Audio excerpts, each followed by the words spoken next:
Katanya sholat nyembah Allah, kok hatinya nyembah dunia.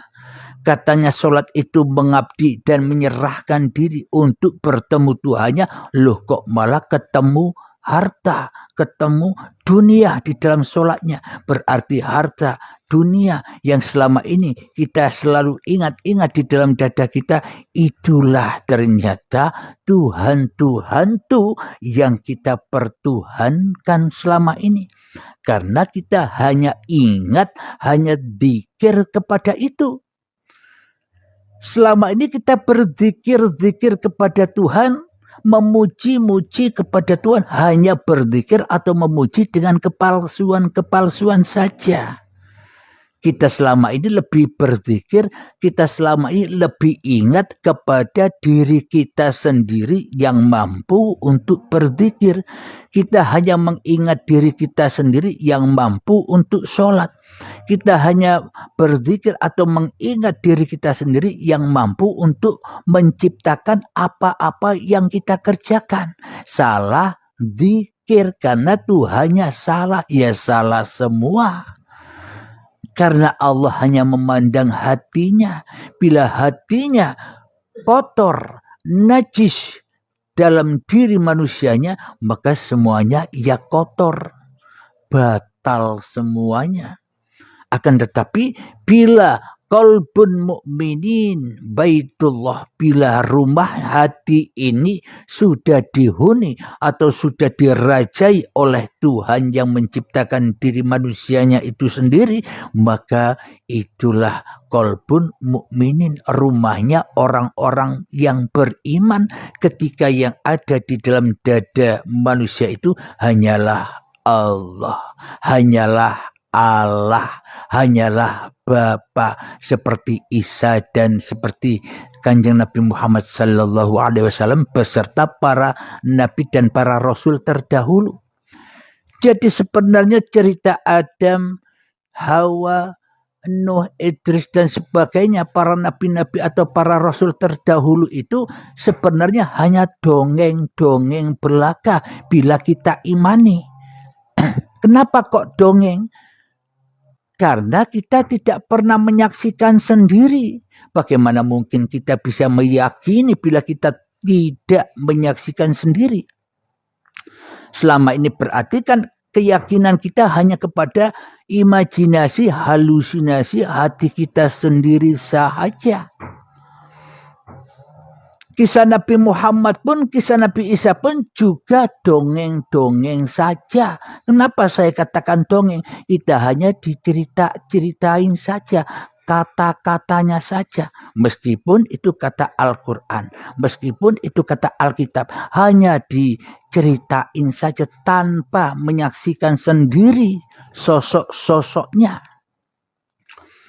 Akan tetapi bila kita menyerahkan diri kita kepada Sang Pencipta, maka kita akan diperlihatkan ayat-ayat mutasabihat dari dongeng kita dengarkan selama ini. Nabi Adam, para nabi terdahulu, bahkan Nabi Isa dan Nabi Muhammad, ternyata sudah ada di dalam setiap dada manusia cerita-cerita itu. Gunanya untuk apa? Gunanya untuk membangkitkan kesadaran manusianya untuk beriman yang seperti para nabi dan para rasul terdahulu. Untuk membangkitkan keimanan manusia seperti layaknya Nabi Isa dan Nabi Muhammad, yang mana hatinya yang selalu la ilaha illallah. Bukan la ilaha illa Isa, bukan la ilaha illa Muhammad, bukan la ilaha illa Abdul Halim di dadanya. Karena Nabi Isa, Nabi Muhammad dan nabi-nabi yang lain sudah tak ada lagi dirinya kecuali hanya Allah. Itulah risalah kenabian itu, supaya kita mengikuti apa yang kita bangga-banggakan itu. Bukanlah hanya untuk memulia-muliakan atau membangga-banggakan sosok-sosoknya saja yang tak pernah kita saksikan. Kita bisa menyaksikan para nabi, Kita bisa menyaksikan para nabi dan kita bisa menyaksikan para rasul terdahulu dengan apa? Bukan dengan sosoknya, tapi dengan hidupnya. Bila kita menyadari bahwa hidup ini Allah, oh berarti hidup yang ada pada para nabi, hidup yang ada pada Adam, hidup yang ada pada Siti Hawa, hidup yang ada pada Nabi Idris, Nuh, Hud, Lut, Soleh, sampai Nabi Isa dan sampai Nabi Muhammad itu, ternyata hidup ini sama dengan hidup yang ada pada mereka dahulu. Itulah yang kita petik di dalam keimanan dan berkeyakinan supaya hati kita mengikuti jejak-jejaknya para nabi dan para rasul yang kita imani. Bagi saudara kita yang beragama Kristen, Nasrani dan sebagainya harus mengikuti bagaimana apa yang diikuti itu. Nabi Muhammad pun begitu. Kita tidak boleh memulia-muliakan sosok-sosoknya. Kenapa kita selama ini memuliakan sosok-sosoknya para nabi atau Nabi Muhammad yang telah wafat itu? Karena kita selama ini nyembah sosok diri kita sendiri. Ya tak akan pernah ketemu apalagi mensyafaati. Ya tak akan pernah bertemu apalagi menolong kita. Kita hanya berprasangka-prasangka saja kita nanti ditolong. Padahal jauh dari pertolongan itu. Padahal yang bisa menolong kita hanyalah diri kita sendiri. Padahal yang bisa menolong kita, padahal yang bisa mensyafaati kita adalah ketika hidup ini sudah direla ridhokan bahwa hidup inilah Tuhannya manusia. Itulah syafaat dan itulah pertolongan. Kenapa? Karena kita mengikuti jejaknya para nabi dan para rasul terdahulu. Para nabi dan rasul terdahulu ya begitu keadaan iman hatinya. Mereka sudah dipelihara, dijaga, dilindungi, dikasih sayangi, dihidupi oleh Tuhannya, tidak hidup-hidup sendiri. Contoh di dalam Al-Quran, Muhammad bukan kamu yang melempar saat kamu melempar, tapi akulah yang melempar. Inilah tanda bukti imannya para nabi dan rasul. Imannya orang-orang yang beriman, yang sebenar-benarnya iman. Jadi ketika iman kita sudah seperti itu, maka kita akan kumpul dengan para nabi dan para rasul. Maknanya apa? Karena kita pun juga jadi khalifah, jadi rasul-rasulnya Allah. Kita sudah bertaubat dari menjadi rasul-rasulnya iblis dan setan.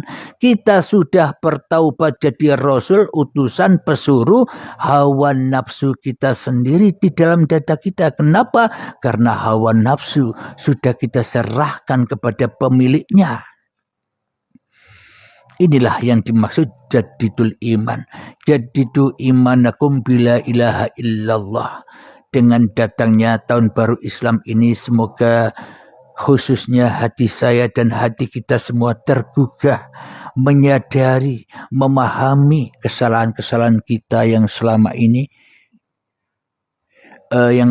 ini kita salah di dalam beragama, kita salah di dalam beriman, kita salah di dalam memahami apa arti bertuhan dan beragama itu. Inilah saatnya kita hijrah. Hijrahkan hati. Serahkan hati kepada Allah. Hijrahkan badan. Bukan badan kita hijrah keliling-keliling kuburan-kuburan keramat. Tapi kekeramatan hatinya sendiri tidak dihiraukan. Padahal kuburan-kuburan yang keramat itu ada di dalam hatinya sendiri-sendiri. Maka bangkitkanlah kuburanmu di dalam hatimu sehingga beranjak bangkit menuju Tuhanmu yang telah menciptakan kamu. Alhamdulillahirabbil alamin. Disitulah arti golongan hamba-hambaku yang mengabdi. Maka kelanjutan ayatnya, wadkhuli jannati, dan masuklah ke dalam surgaku. Dan itulah yang dimaksud surganya Allah, ketika hatinya sudah damai, ketika ia sudah menyerahkan dirinya kepada Tuhannya, ketika sudah mutu qabla antal maut, maka disitulah tempatnya mengabdi, apapun agamanya, apapun nama-nama Tuhannya.